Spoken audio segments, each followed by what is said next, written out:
you look forward to camp? I know that's okay. Of course. I mean, it's good to hit people, right? I know y'all think I'm a bully, but I mean, for me, I mean, first off, you know, every year in the off season, I get tired of running and cutting on cones. I get tired of all the workouts and the workout videos and all that stuff. You know, I get ready to play some real football. Always happy to be with my team. You know, I ain't seen Speed in a month. That feels like forever. So it's good to be back with the guys. And honestly, personally, like, getting to training camp every year is always like a time for me to, like, you know, kind of like reflect. You know, obviously, you know, be in tune with myself physically, mentally, spiritually. You know, just kind of, you know, obviously build that bond with my teammates, but also, you know, work on myself and, you know, figure out, you know, the type of player I want to be this season. What are you chasing, I guess, at this point in your career, Zaire? You got paid, you got records, like, what else next? Them wins, bro. We haven't won the AFC South since I've been here, man. You know, they always like to bully, you know, organization every so often and post, so this team hasn't won a playoff game since whatever. And it's been too long.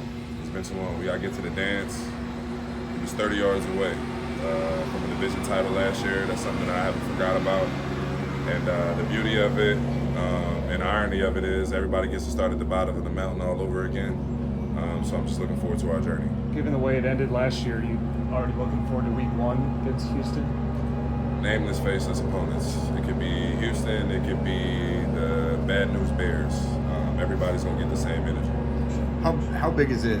You know it's you and EJ as your running mate the whole time. You know that's the plan for 17 weeks. Man, it's special. I mean, first off, you know, when you got a player like EJ, you know, who can run, cover, and hit, you know, that's always good to know. You know what I mean? It makes you feel like you don't have to make every play. You know, I feel like sometimes, you know, maybe like last year at some points, I felt like I had to make every play sometimes. But so having a guy like EJ who's capable and able to make those plays is always great.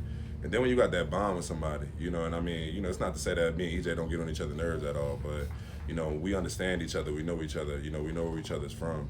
And, you know, myself, Kenny, Julian, and EJ, you know, us being in, you know, that system, you know, for 3 years together, understanding how we all like to play, all our strengths and weaknesses, I think it's going to allow us to play faster and more efficient. As you guys are looking to create more takeaways and kind of be that, where can EJ kind of be a part of those efforts? I mean, it's just, to me, it's just, you know, just keep playing, being the type of player he is. You know, I feel like for me and him both, we understand that, you know, it's another level we want to take to our game, you know.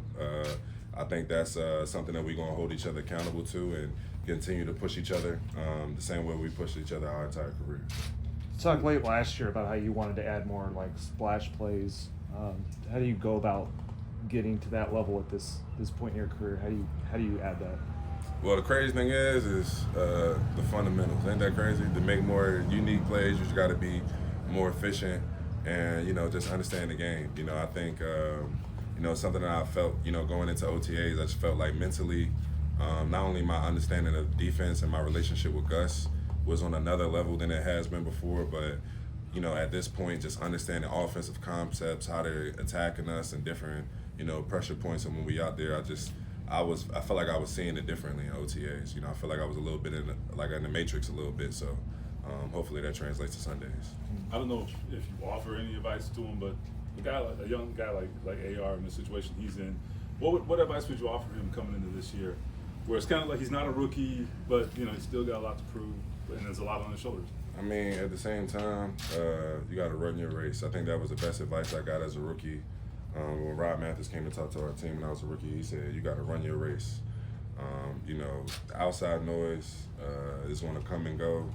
People are going to expect things from you. People are going to believe in you. People are going to doubt you. That's just very much a part of the journey. But at the end of the day, you are the author. You have the pen. So just continue to be the best version of yourself every single day. Obviously, you know, me talking with Ant, he knows I'm going to hold him accountable. But at the same time, he knows I got his back through everything, right, wrong, or indifferent. So I just think, you know, trusting your teammates, trusting your preparation, and he's going to be the type of player we all want him to be. How is that bond on like a personal level with him, and why do you make that such an emphasis, you being team leader as well? Oh, I mean, first of all, young Ant, he wore his Kappa shirt today. I don't know if y'all know that or not, but unfortunately. But at the same time, nah, man, like Ant, bro, you know, the thing is, you know, it's funny. I was talking to somebody. I'm just like, going into year 7 is, it's different. Like, it's different growth, like different goals, different mentality. Like, it's not too much. The young dudes on the team ain't did or try to do that I haven't tried, failed, accomplished, and did it again. You know what I mean? So, and that's on and off the field. So, for Ant, obviously, me and him have our own relationship, and I'm looking forward to, being able to, make a play on defense, give him the ball back, he go tud, and then we just go back and forth like that. I'm looking forward to that moment this season.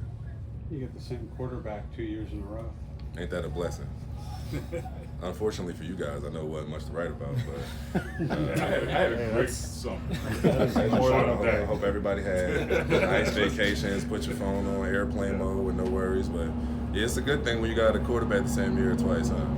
How does that continuity, not just with quarterback, but across the whole roster, how does that help you guys start camp fast this year? I would say it's a little less of a acclimation period, and I think for example, like I think just think about me and D Buck. Like DeForest knows my goals. He knows where I struggle, what I'm working on to attain. I know what he's looking to prove. I know what he's going after.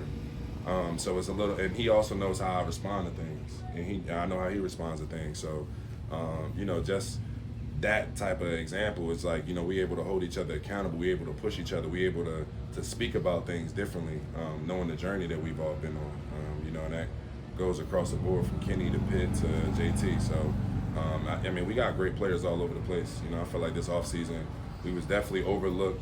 People, just considered us just a run-of-the-mill, middle-of-the-pack team. Like I said, again, like we wasn't 30 yards away from a division title. So I think it's up to us to prove who we are going to be this year.